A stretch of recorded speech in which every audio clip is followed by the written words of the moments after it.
নমস্কার, আমি মিঠু। আমার এই রকমারি চ্যানেলে আমার সকল শ্রোতা দর্শক বন্ধুদের জানাই আন্তরিক অভিনন্দন, প্রাণভরা ভালোবাসা আর বড়দের জানাই আমার প্রণাম। আশা করছি আমার সকল বন্ধুরা ভালো আছেন, আমিও ভালো আছি। বন্ধুরা, আজ অন্যরকম একটা ভিডিও আপনাদের সঙ্গে শেয়ার করতে চলেছি। তো আপনারা আমার সঙ্গে থাকুন আর পুরো ভিডিওটির সঙ্গে থাকুন। আশা করছি আপনাদের কাজে লাগবে ভিডিওটি এবং ভালোও লাগবে। তাহলে বন্ধুরা চলুন ভিডিওটি শুরু করে দেওয়া যাক। বন্ধুরা, আমাদের ঘরে ব্যবহৃত ঝাড়ু অর্থনৈতিক দৃষ্টিকোণ থেকে কিন্তু খুবই গুরুত্বপূর্ণ। ঝাড়ু একজন ব্যক্তিকে কোটিপতি বানাতে পারে, আবার ভিখারিও করে দিতে পারে। আমাদের শাস্ত্রে ঝাড়ু ব্যবহার করার পদ্ধতিকে অত্যন্ত গুরুত্ব দেওয়া হয়েছে। শাস্ত্রে ঝাড়ুকে মা লক্ষ্মী এবং নোংরা ভাঙা বা ভুলভাবে রাখা ঝাড়ুকে অলক্ষ্মী বলা হয়েছে। ঝাড়ুর ভুল ব্যবহার আমাদের জীবনে দারিদ্র্য ছড়ায় এবং এর সঠিক ব্যবহার আমাদের জীবনে কিন্তু সাফল্য আনে। যদি আপনার জীবন স্বাভাবিকভাবে চলতে থাকে তাহলে কোনো সমস্যাই নেই। আপনার জীবনে যদি অনেক উত্থান পতন আসে এবং আপনার জীবনে বারবার ঝামেলা আসে, যদি টাকা পয়সার ক্ষতি হয়, সাফল্যের রাস্তা বন্ধ হয়ে যায়, তাহলে আপনার মাথায় রাখা জরুরি যে আপনার ঘরে খুব বেশি নেতিবাচক শক্তি রয়েছে। ঝাড়ু এমন একটা জিনিস যা আমাদের ঘরে প্রচুর নেতিবাচক শক্তি ছড়িয়ে দিতে পারে। বন্ধুরা, ভুল সময়ে ঝাড়ু ব্যবহার করা ঝাড়ু ঘরে দারিদ্র্য এবং কিন্তু অভাব আনে। আমরা আবার যদি ঝাড়ু সঠিকভাবে ব্যবহার করা হয় তবে আপনিও হতে পারেন কোটিপতি। শাস্ত্র অনুসারে ঝাড়ু সংক্রান্ত সমস্ত নিয়ম এবং অভাব অনটন দূর করার জন্য ঝাড়ুর একটি টোটকা আপনাদের আমি জানাতে চলেছি আমার এই ভিডিওটির মাধ্যমে। আমার এই ভিডিওটির শুরু থেকে শেষ পর্যন্ত আপনারা আমার সঙ্গে থাকুন, একটা লাইক করুন আর কমেন্টের জায়গায় অবশ্যই লিখুন জয় মা লক্ষ্মীর জয়, যাতে আপনাকে মা লক্ষ্মীর ক্রোধের মুখে কখনো পড়তে না হয়। শাস্ত্রমতে কখন ঝাড়ু দেওয়া উচিত আর কখন ঝাড়ু দেওয়া উচিত নয়। ১ নম্বর, শাস্ত্র অনুসারে সূর্যোদয়ের পর প্রথম ৪ ঘন্টার মধ্যে ঘর ঝাড়ু দেওয়া সবথেকে শুভ বলে মনে করা হয়। তাহলে মা লক্ষ্মী অক্ষয় হয়ে বিরাজ করেন সেই ঘরে। সূর্যোদয়ের পরেই ঘর ঝাড়ু দিলে সেই বাড়িতে সবসময় পজিটিভ এনার্জি থাকে। পরিবারের সদস্যরা জীবনে উন্নতি করেন, তাদের মধ্যে প্রেম প্রীতি বজায় থাকে। ২ নম্বর, সবথেকে অশুভ হলো রাতের বেলা বা সূর্যাস্তের পরে। সন্ধ্যাবেলা ঘরে ঝাড়ু দিলে মা লক্ষ্মী কুপিত হয়ে ঘর ছেড়ে চলে যান এবং সেই বাড়িতে দারিদ্র্য বাসা বাঁধে। জেনে নিন ঝাড়ু কোথায় রাখা উচিত আর কোথায় রাখা উচিত নয়। এমন জায়গায় ঝাড়ু রাখবেন না যা সবার দৃষ্টিগোচর হয়, বাইরের কেউ যাতে দেখতে না পায়। এমন কোনো লুকোনো জায়গায় ঝাড়ু রাখুন যেমন আপনি আপনার ধন সম্পদকে সকলের চোখের আড়ালে রাখেন। ঝাড়ুও সেভাবে লোকচক্ষুর আড়ালে রাখতে হবে। এছাড়া ঝাড়ু কখনোই উল্টো বা উলম্ব অবস্থায় রাখা উচিত নয়। ঝাড়ু সবসময় শুয়ে রাখুন, না হলে আর্থিক সমস্যার সম্মুখীন হতে পারেন। বাস্তুশাস্ত্র অনুসারে বাড়ির পশ্চিম বা উত্তর পশ্চিম বা পশ্চিম দিকে ঝাড়ু রাখা উচিত। এটি করলে মা লক্ষ্মী প্রসন্ন হন এবং তিনি বাড়িতে তার আশীর্বাদ বর্ষণ করেন। এছাড়া আর্থিক সমস্যাও দূরে থাকে এবং আর্থিক সচ্ছলতা ও সুখভোগ সেই বাড়িতে থাকে। পূর্ব দিকে ঝাড়ু রাখা অশুভ বলে মনে করা হয়। এই কারণে জীবনে অনেক সমস্যার সম্মুখীন হতে পারে। একই জায়গায় নেতিবাচক শক্তি অবশ্যই ছড়িয়ে পড়ে। এমনকি একজন বিত্তশালী মানুষও কিন্তু দরিদ্র হয়ে উঠতে পারে। এছাড়া বাস্তুশাস্ত্র অনুসারে ঝাড়ু রাখার কিছু নির্দেশও রয়েছে। পুজোর ঘরে, রান্নাঘরে, শোবার ঘরে কখনোই ঝাড়ু রাখা উচিত নয়। আলমারির কাছে ঝাড়ু রাখবেন না। ভুলেও ডাইনিং রুমে ঝাড়ু রাখবেন না। এর ফলে আর্থিক সংকট হতে পারে, স্বাস্থ্য সমস্যা দেখা দিতে পারে। গরু বা কুকুরের মতো প্রাণীকে প্রহার করবেন না ঝাড়ু দিয়ে। এর ফলে দুর্ভাগ্য আপনাকে তাড়া করতে পারে।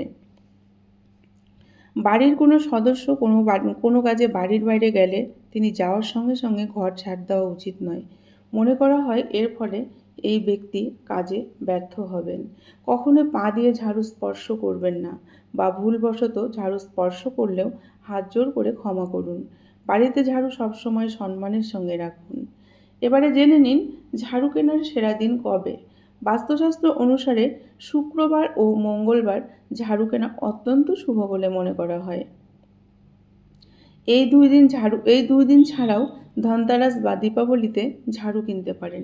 এটি করলে নিজের অর্থনৈতিক অবস্থা মজবুত থাকে। বাস্তুশাস্ত্র অনুসারে শনিবারে ঝাড়ু কেনা এড়িয়ে চলা উচিত। এই দিন ঝাড়ু কেনা অশুভ বলে মনে করা হয়। এটি আপনার উপর দেবী লক্ষ্মীর আশীর্বাদ নিয়ে আসে না এবং আপনার জীবনে আর্থিক সমস্যার সম্মুখীন হতে পারে। এমনকি সোমবারে ঝাড়ু কেনা এড়াতে হবে। বাস্তুশাস্ত্র অনুসারে এই দিন ঝাড়ু কেনার ফলে আর্থিক ক্ষতি এবং কষ্ট হতে পারে। এছাড়াও আপনাকে ভারী ঋণের বোঝাও বহন করতে হতে পারে। বাড়িতে একটি নতুন ঝাড়ু আনার পর পুরনো ঝাড়ু অবিলম্বে ফেলে দেওয়া অশুভ বলে বিবেচিত হয়। বাস্তুশাস্ত্র অনুসারে পুরানো ঝাড়ু ফেলে দেওয়ার আগে একটি নিয়ম মানা জরুরি। যেমন বৃহস্পতিবার ও শুক্রবারে ভুলেও পুরনো ঝাড়ু ফেলতে নেই, কারণ বৃহস্পতি ও শুক্রবার মা লক্ষ্মীর পুজো করা হয়ে থাকে এবং ঝাড়ু হলো মা লক্ষ্মীর প্রতীক। এই 2 দিন পুরনো ঝাড়ু ফেললে মা লক্ষ্মী রুষ্ট হন। শনিবার, অমাবস্যা বা হোলিকা দহনের দিন পুরনো ঝাড়ু ফেলে দেওয়ার জন্য সবথেকে উপযুক্ত সময়। বাস্তুশাস্ত্র অনুসারে পুরানো ঝাড়ু কখনো পুড়িয়ে ফেলবেন না। এর ফলে সংসারে দারিদ্র্য চরম আকার নিতে পারে। ঘর বদলানোর সময় যদি আপনার ব্যবহৃত ঝাঁটা পুরানো হয়ে যায়, তাহলেও কখনো পুরনো বাড়িতে ছেড়ে আসবেন না। সেখানে গিয়ে নতুন ঝাড়ু কিনে তারপর সেটি ফেলে দিবেন। তাই পুরনো ঝাড়ুটা আপনার সঙ্গেই নিয়ে যাবেন। বাস্তুমতে পুরনো বাড়িতে ঝাড়ু ফেলে আসলে সেখানে আপনার স্ত্রী আটকে থাকবে। তাই নতুন বাড়িতে নিয়ে আসাই বাঞ্ছনীয়। এবার জেনে নিন দারিদ্রতা দূর করার এবং মা লক্ষ্মীর আশীর্বাদ পাওয়ার জন্য ঝাড়ুর কয়েকটি সহজ টোটকা। নাম্বার 1, বাস্তুশাস্ত্র অনুসারে যদি আপনার জীবনে দুর্ভাগ্য নেমে আসে, তাহলে ঝাড়ুর হাতলে সাদা সুতো বেঁধে নিন। সাদা সুতো অত্যন্ত শুভ ফল দেয়। এমনকি ঝাড়ুতে সাদা সুতো বাঁধা থাকলে রাতারাতি ভাগ্যও খুলে যায়। আপনার বাড়িতে কারো কুনজর পড়েছে বা কেউ কুনজর দিয়েছে, তন্ত্রমন্ত্র করেছে, এটা যদি আপনার মনে হয়, তাহলে আপনি একটি কাজ করতে পারেন। আপনি প্রতিদিন রাতে খাওয়া-দাওয়ার পর যখন ঘুমোতে যাবেন, তখন প্রধান দরজার সামনে একটি পুরনো ঝাড়ু রেখে দিন। এটি আপনার ঘরের কালো জাদু ও কুনজর ঢুকতে বাধা দেবে। তবে মনে রাখবেন, এটি আপনাকে কেবল রাতেই করতে হবে, দিনের বেলা বা সন্ধ্যার সময় নয়। দিনের বেলা বা সন্ধ্যার সময় করলে আপনার আর্থিক ক্ষতি কিন্তু হতে পারে। নাম্বার 3, বন্ধুরা, আপনি যদি দেবী লক্ষ্মীর আশীর্বাদ পেতে চান, তাহলে আপনাকে গোপনে একটি টোটকা করতে হবে। এর জন্য আপনি আপনার বাড়ির কাছে একটি মন্দির বেছে নিন। কী করতে হবে মনোযোগ দিয়ে শুনুন।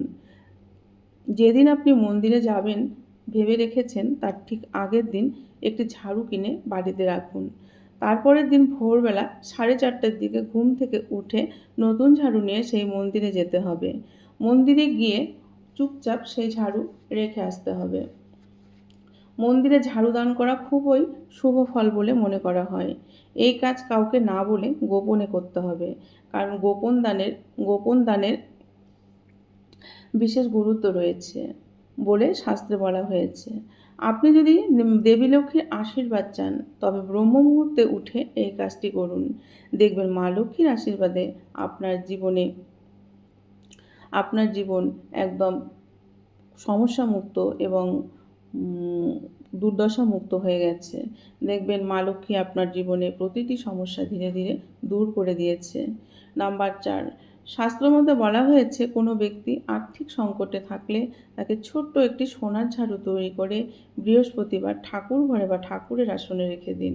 পরের দিন ওই সোনার ঝাড়ু আলমারির লকারে রেখে দিন। এর ফলে আপনার আলমারিতে সবসময় অর্থপূর্ণ থাকবে। বন্ধুরা, ভিডিওটি দেখার জন্য অসংখ্য ধন্যবাদ।